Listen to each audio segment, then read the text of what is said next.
नमस्कार दोस्तों, सुपर देसी अपग्रेड पे स्वागत है आप सभी का। आज हम बात करेंगे फिल्मों की सच्चाई की। हम फिल्में देखते हैं, मगर फिल्म देखते हैं हम सिर्फ ये सोच करके कि हम इंटरटेन कर रहे हैं।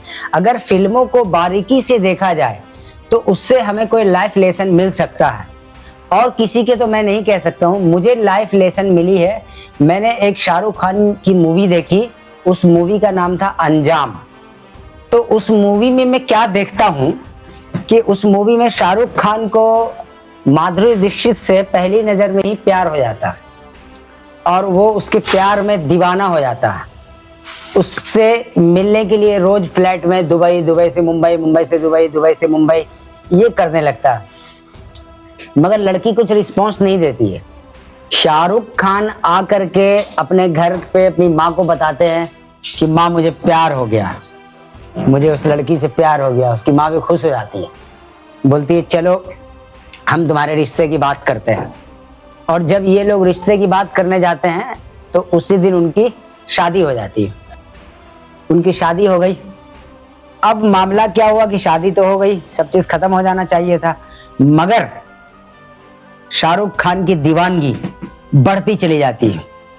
वो बिल्कुल ईगो में आ जाते हैं।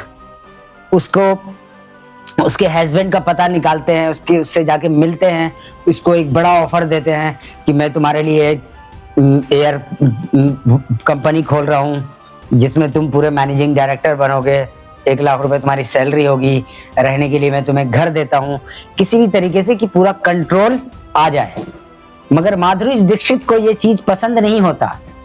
माधुरी दीक्षित को ये चीज पसंद नहीं होता है कि ये हमारे आसपास भी आए। और उसने वार्न किया अपने हस्बैंड को, दीपक तिजोरी को, कि ये जो है आदमी सही नहीं है, ये मेंटल पीस है, ये इंसान सही नहीं है, इससे दूर रहो और मेरे नजर के सामने ये बिल्कुल नहीं आना चाहिए। दीपक तिजोरी ने हल्के में लिया, बोला ऐसे कुछ नहीं है, तुम क्यों इनसे इतनी नफरत करती हो, ये क्यों इनको नापसंद करती हो, चलो ठीक है मैं कोशिश करूंगा वो घर ना आए। और इसी तरीके से बातें बढ़ती बढ़ती बढ़ती बढ़ती एक दिन एयर वॉइस कंपनी के लिए कुछ फोटो लेकर के आते हैं, उसमें माधुरी दीक्षित का फोटो होता, जिसको देखकर वो गुस्से में आ जाती है। देख के उसको गुस्से में आ जाती है और वो चीख पड़ती है और शाहरुख खान को बोलती है तुम दोबारा कभी मेरे घर मत आना, निकल जाओ मेरे घर से। ये देख करके दीपक तिजोरी ने एक थप्पड़ रख दिया माधुरी दीक्षित को कि तुम्हारी हिम्मत कैसे हुई उस पर हाथ उठाने के लिए। वो इतने बड़े इंसान, इतने बड़े बिजनेसमैन, और शाहरुख खान वहीं रहता है। माधुरी दीक्षित गुस्से में घर छोड़कर चली जाती है। तो शाहरुख खान ने दीपक तिजोरी को बोला तुमने उस पे थप्पड़ क्यों मारा, तुमने उसको थप्पड़ क्यों मारा। उसके बाद शाहरुख खान ने दीपक तिजोरी को बहुत मारा, बहुत मारा, बहुत मारा, इतना मारा कि वो अस्पताल चले गए। अस्पताल चले गए। फिर ये पहुंचता है वहां सिंदूर लेकर कि ये लो सिंदूर और मैं तुम्हारा मांग भर देता हूं और तुम मेरी हो जाओ। माधुरी दीक्षित को बहुत गुस्सा आता, उसने उसको अशब्द बोले निकल जाए यहां से, देखता नहीं है कि मेरा अभी सुहाग जिंदा है।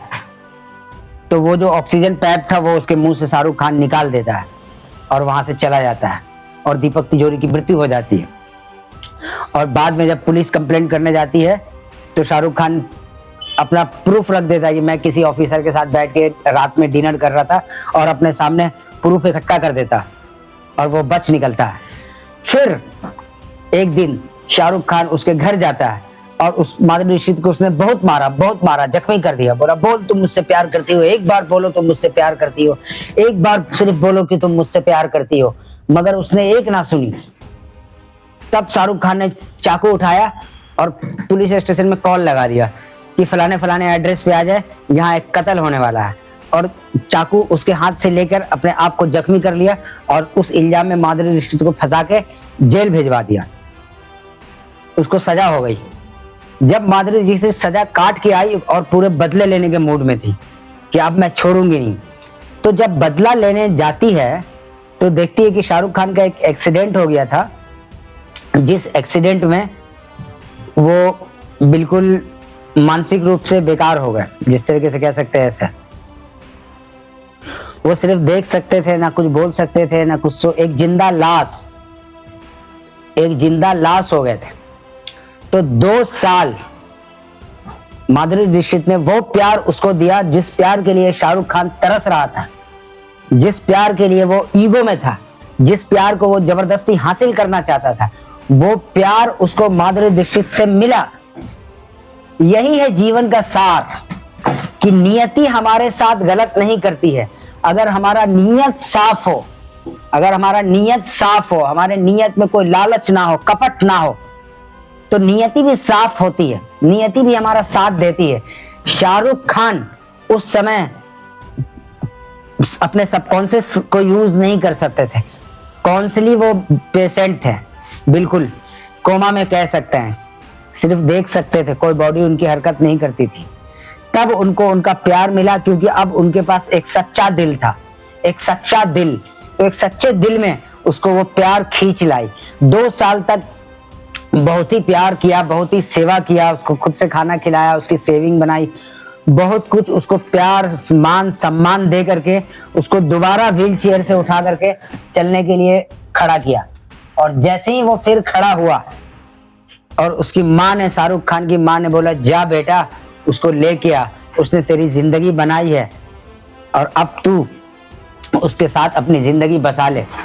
जब शाहरुख खान जाता है उसके पास, तो फिर वापस उसी एटीट्यूड में आ जाता है, बोलता है देखो मेरी माँ कितनी भोली है, वो सोच रही है कि तुमने मेरा सेवा किया, तुमने प्रायश्चित किया, तुमने मुझे बचाया, नई जिंदगी दी, मगर मैं जानता हूं कि अब तुम बिल्कुल अकेली हो और मेरे अलावा तुम्हारा कोई ऑप्शन नहीं है मेरे पास, और मैं चाहता हूं कि अब भी तुम एक बार कह दो कि तुम मुझसे प्यार करती हो, सिर्फ एक वर्ड कि तुम मुझसे प्यार करती हो।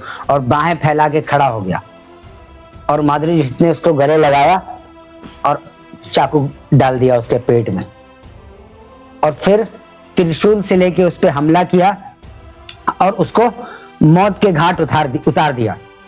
तो इससे मुझे ये समझ में आया, मुझे ये सीख मिली कि कोई भी चीज अगर आप गलत इरादे से करते हैं और अगर आपने उसको हासिल भी कर लिया, तो भी उसके लाठी में आवाज नहीं होती, कभी ना कभी आपके सामने वो आपका कर्मा लौट कर आएगा।